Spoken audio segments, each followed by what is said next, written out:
The apocalypse is coming. It's not a matter of if, but when. And when it does arrive and zombies are scratching at your front door, you are gonna wish you were prepared. That's where I come in. Despite what popular media says, surviving the zombie apocalypse isn't that hard, and I've gathered all the necessary tips and tricks to make your apocalypse experience that much better. The first step to surviving the zombie apocalypse is to prepare ahead of time. As in, right now. No time like the present. Seriously. Whether our apocalypse is zombie-filled, evil robots, or climate change, it's always a good idea to keep an emergency bag handy. Your doomsday kit is the perfect tool to grab and go at the first sign of danger. I recommend using a large backpack with as many pockets or compartments as possible. Like this! Although a hiking bag is ideal.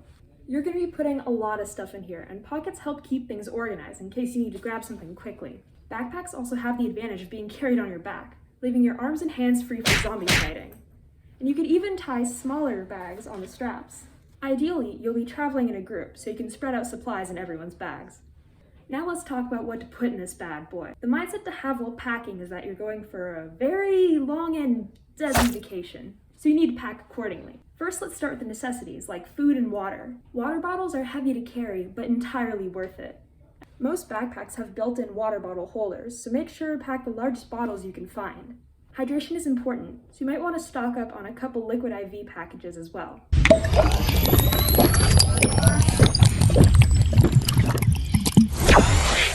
For food, you want to pack anything non-perishable and nutritious.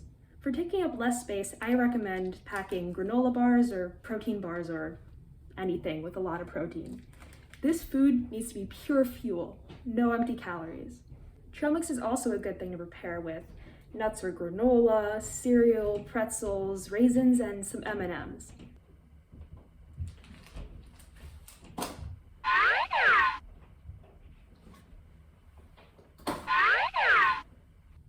Fruits and veggies are also worth it. An apple can make all the difference, and a potato can be used as a projectile or to replant and grow more once you've settled.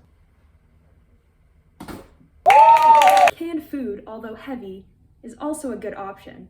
But if you pack that, make sure to pack a can opener and some utensils. A Swiss Army knife with all of these tools can be a great investment for much more than just food. Next, it's very important to pack safety kits and medical equipment.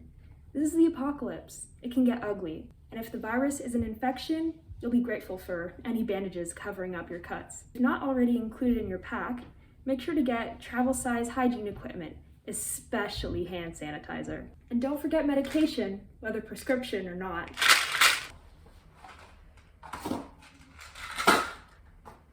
When packing your phone, also pack your charger. If you don't need to contact anyone immediately, make sure to turn your brightness all the way down and put your phone on Do Not Disturb. The goal is to conserve as much battery life as possible. You don't know when you'll get the opportunity to charge it again.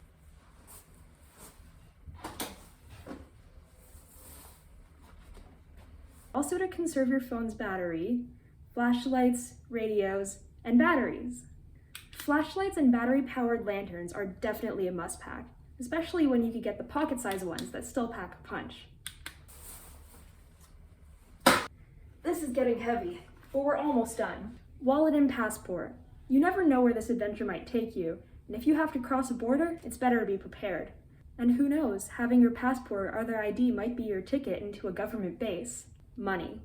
I think this goes without saying, but it's always important to pack an emergency stash of cash, in case you need it. And last but not least, duct tape. Seriously, it's small but mighty. It's waterproof, durable, and useful in pretty much any situation. I mean, the Mythbusters even survived getting stranded on an island using only duct tape. That's right, it's Duct Tape versus Wild in the most extraordinary survival challenge in history. Well, it's been almost a full day without water. It's hard. As Adam and Jamie take on Mother Nature using nothing but duct tape. Ow. My back hurt, my stomach growls, and I'm thirsty. Can they use it to collect water? Why does everything have to be so difficult? Can it stop them from starving? And will it be sink or swim in the ultimate great escape? There we go! And and NASA used duct tape on the Apollo 13 flight. Definitely pack that one. And done.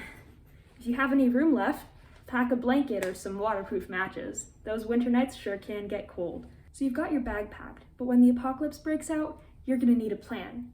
When I was a kid, my family always had a location where we'd meet in case of a natural disaster or a house fire. I think that plan is a great thing to have regardless of the emergency.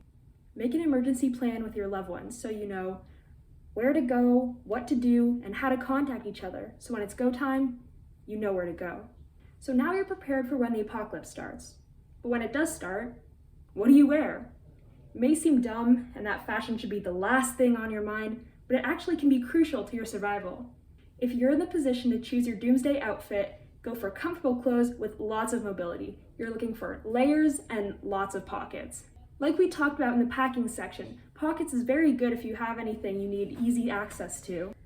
And layers are great for the cold, easily removable, and an extra layer against zombie biting. So I choose cargo pants, a hoodie, and a vest. But this outfit could also work with a jacket and jeans. If you have any clothing made of canvas or leather, it's an extra layer of zombie bite blocking. So let's see, we've packed our bag, chosen our outfit, and met up with our group.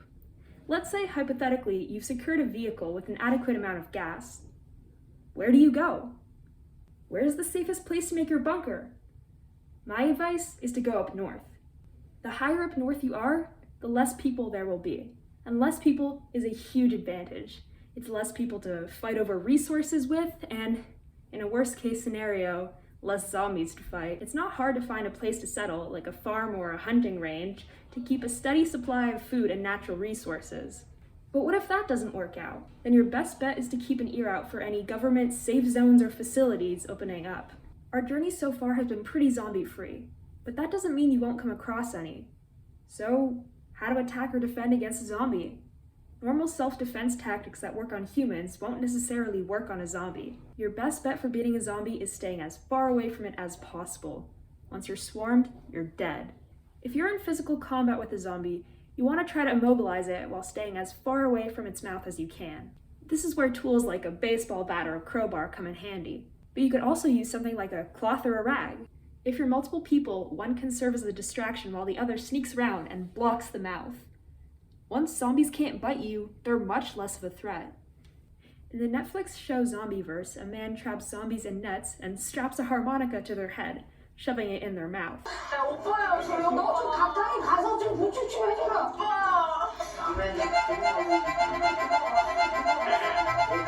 너 죽어버릴 거라고 지금, 그치? 너 내가 이러면 가만 안 둘 거야. 너 진짜 죽을 거라고 지금.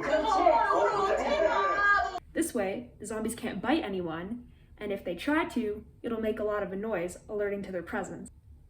He also taught them how to tackle a zombie without getting bitten. 안전합니다. 그게 뭐야? 우리 이게. 뭐야, 위험한 자, 거예요? 일단 제가 안전하게 한 상태에서 들어오세요. 아, 이거 문을 열어. 문을 열어. 문을 열어. 저 뭐야?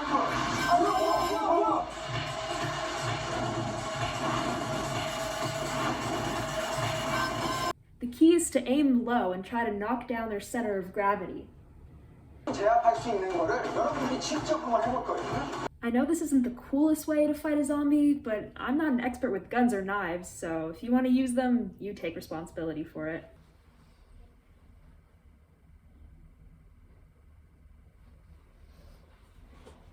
There has been a lot of zombie apocalypse media over the years, from shows to movies to video games to shows adapted from video games.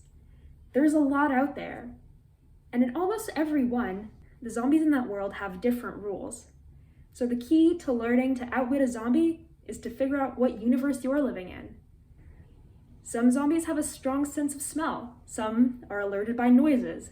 Some are really fast, while some are very slow. Once you figure out the strengths and weaknesses of the zombies that you're dealing with, it'll be much easier to fight them. And it doesn't hurt to brush up on your zombie media by watching Zombieverse, All of Us Are Dead, The Last of Us, playing The Last of Us or Resident Evil, or obviously The Walking Dead, even Call of Duty Zombies. There's a lot of zombie stuff out there, so you might want to try to get used to it before the whole apocalypse starts. Look, surviving an apocalypse is no easy task. but I hope the things you learned today will help you in any survival situation. Remember to be safe, smart, and prepared. Happy zombie hunting.